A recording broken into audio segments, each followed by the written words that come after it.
So here we are inside the very wet apparatus bay, station 34. Here we have our temporary USAR-A. The new USAR-A is in the back. And here's new USAR-B. Brand new unit. So, and one of our forklifts. And engine 34. So for this next part, I'm going to have one of my colleagues assisting. This is fire engineer Lee Taylor.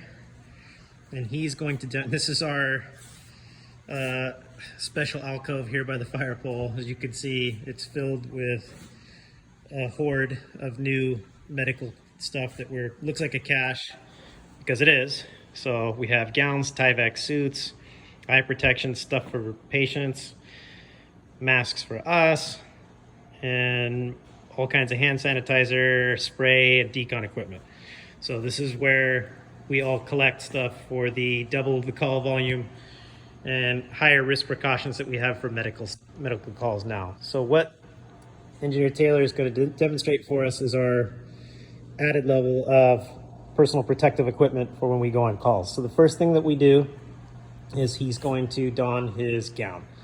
So this gown is one layer below our Tyvek suit, which looks like a bunny suit that people use in clean rooms or for hazmat. This gown is commonly used by ambulance personnel and our personnel, and can be used underneath our Tyvek suits. So it's for droplet and airborne bloodborne pathogen protection. This is all part of our county protocols now. So gown goes on first, and then next he's going to don his mask. This is an N95, which means it removes 95% of particulates out of the air. We have multiple types of these. Most people use a surgical mask. We have this cup-like one, and there's a few ones out there that also have some filters. Next will be his gloves.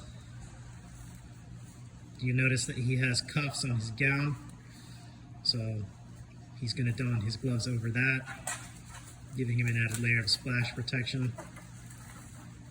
And make a seal. In lieu of that, we've also done things where we'll duct tape the wrists and ankles of Tyvek suits over our boots and our gloves to form a seal. And lastly, his eye protection.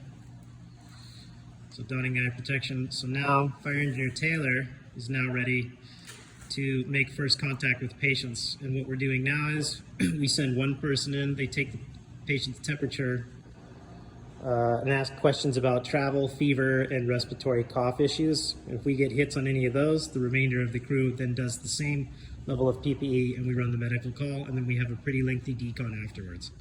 So how do you feel on all this equipment, Engineer Taylor? Pretty safe? Pretty safe, pretty protected. Right. And this is what we're doing now to keep ourselves safe so that we can continue working. Right. Thanks for your participation, Lee. As always, you're a class act. And I'm sure Post 88 appreciates it as well.